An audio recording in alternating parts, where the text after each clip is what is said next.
Kabar ini tentu mengingatkan kepada kita ketika ada seorang sepasang kekasih ataupun segerombolan komunitas yang kemudian selfie dan akhirnya jatuh ke dalam jurang. Nah, ini ada informasi juga sepasang calon pengantin terpeleset dan kemudian jatuh ke dalam lembah air terjun. Keduanya ini ditemukan sudah tak bernyawa lagi oleh puluhan petugas gabungan. Peristiwa naas tersebut terjadi ketika pasangan calon pengantin ini melakukan foto prewedding yang biasa dilakukan bagi pasangan yang akan segera menikah. Sangat memilukan.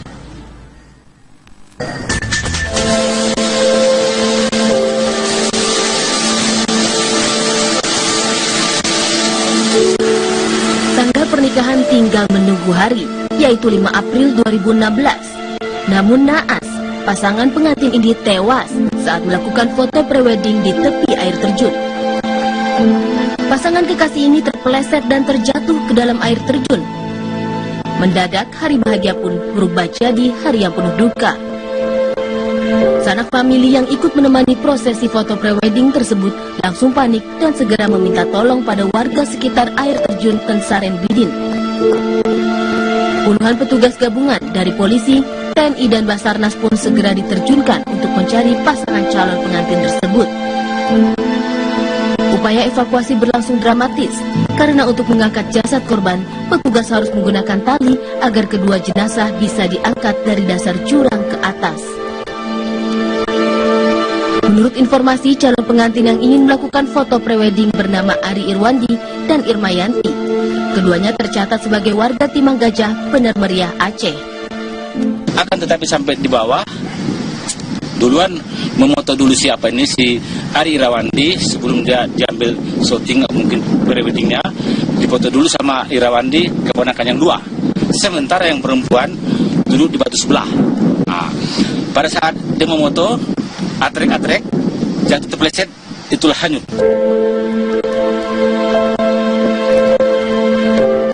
Pasca peristiwa ini, tempat wisata air terjun Tensaren Bidin, Bandar Bener Meriah, Aceh ditutup untuk umum. Dari Kabupaten Bener Meriah, Haidir Azhar, Rahmat Rizki, TV One mengabarkan. Padahal di awal tahun 2016 tapi masih saja ada yang ditemukan hotspot, ada di Riau tadi kebakaran hutan. Ya, setidaknya di Sumatera ini ada beberapa titik yang dinyatakan sangat rawan sekali akan kebakaran hutan. Yang tadi Andrew bilang di bulan-bulan ini tentunya banyak sekali curah hujan yang tinggi, tetapi ironisnya seperti itu di sana ya. Di Kalimantan saja ada sekitar 50 hotspot, paling tidak ini sebagai langkah cepat dari tim SAR gabungan untuk segera memadamkan api. Kali ini mengenai banjir akibat luapan anak sungai Bengawan Solo di Lamongan, Jawa Timur yang telah berlangsung selama 1 bulan mulai berangsur-angsur surut. Meski berangsur surut, genangan air masih merendam belasan desa di 3 kecamatan. Warga korban banjir pun hingga kini belum menerima bantuan dari pemerintah setempat.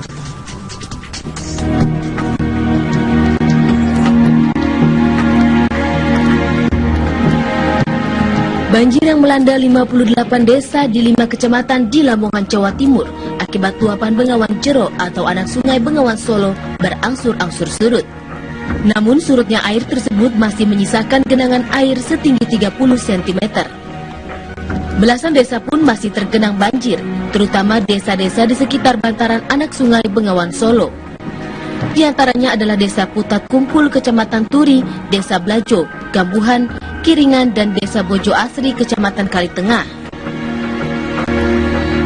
Di Desa Putat Kumpul, jalan utama kampung serta rumah-rumah warga masih tergenang air. Warga terpaksa memasang bongkahan batu bata yang ditatak hingga ke dalam rumah untuk menghindari genangan air. Bencana banjir ini telah berlangsung hampir 1 bulan.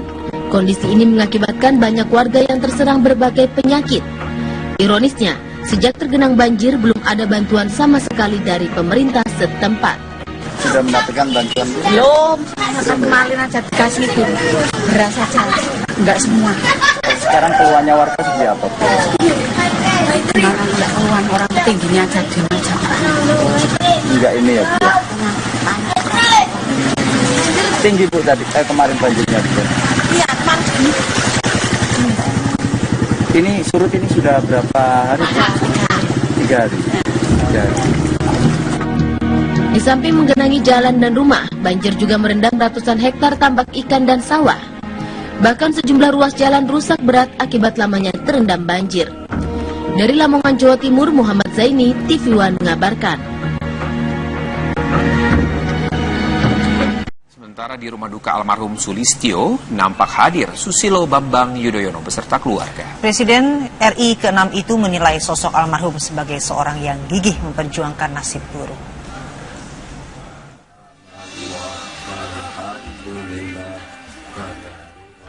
Presiden ke-6 Republik Indonesia Susilo Bambang Yudhoyono nampak hadir di rumah duka Ketua PGRI sekaligus anggota DPD Sulistyo yang menjadi korban kecelakaan di ruang terapi Rumah Sakit Angkatan Laut Minto Harjo, Jakarta.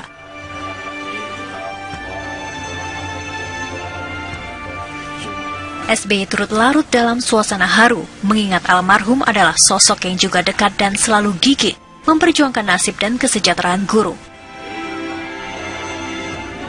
Almarhum Sulistyo dikenal sebagai sosok yang gigih sejak menjadi guru sekolah dasar hingga menjabat Ketua Umum Persatuan Guru Republik Indonesia selama 2 periode.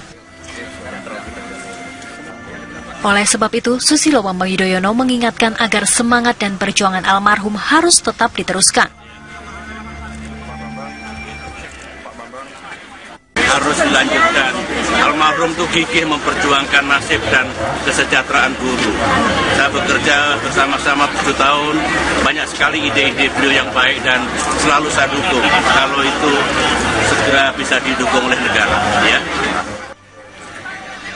Selain SBY beserta keluarga, nampak hadir melayat Wakil Ketua DPR Agus Hermanto dan Ketua DPD Irman Gusman.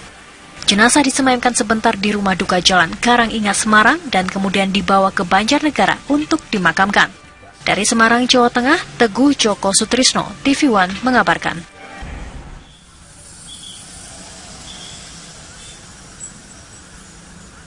Penyidik Polda dan tim Lab 4 memeriksa ruang udara bertekanan tinggi di Rumah Sakit Angkatan Laut Minto Harjo.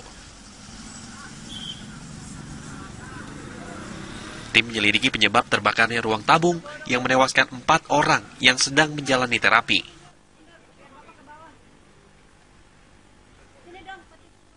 Sementara laboratorium forensik sedang melakukan pemeriksaan apakah ini ada faktor dari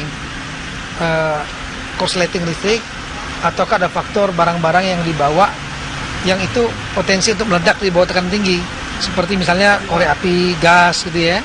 Kondisi korban ini gimana Pak? Terbakar 100% kan, udah diekspos kemarin kan? Artinya ada 2 kemungkinan Pak. Pertama yang tadi dibilang saya ada bawa barang bawaan, artinya berarti kelalaian dari pengecekan ini yang pertama itu. Ya bisa jadi karena ini kan VIP. VIP mereka masuk mungkin sana.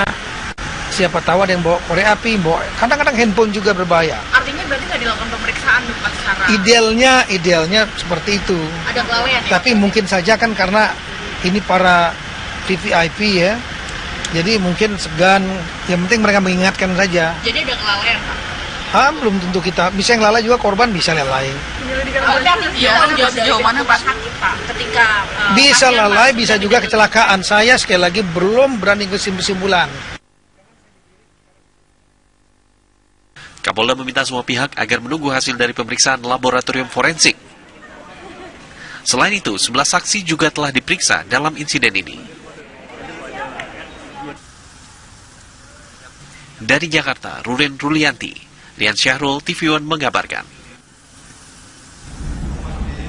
Dan 3 dari 4 korban meninggal dunia kecelakaan di ruang terapi Rumah Sakit Angkatan Laut Minto Harjo telah dimakamkan hari ini. Salah satunya adalah jenazah Irjen Pol Purnawirawan Abu Bakar Nata Prawira yang dimakamkan secara militer di Taman Makam Pahlawan Kalibata, Jakarta Selatan.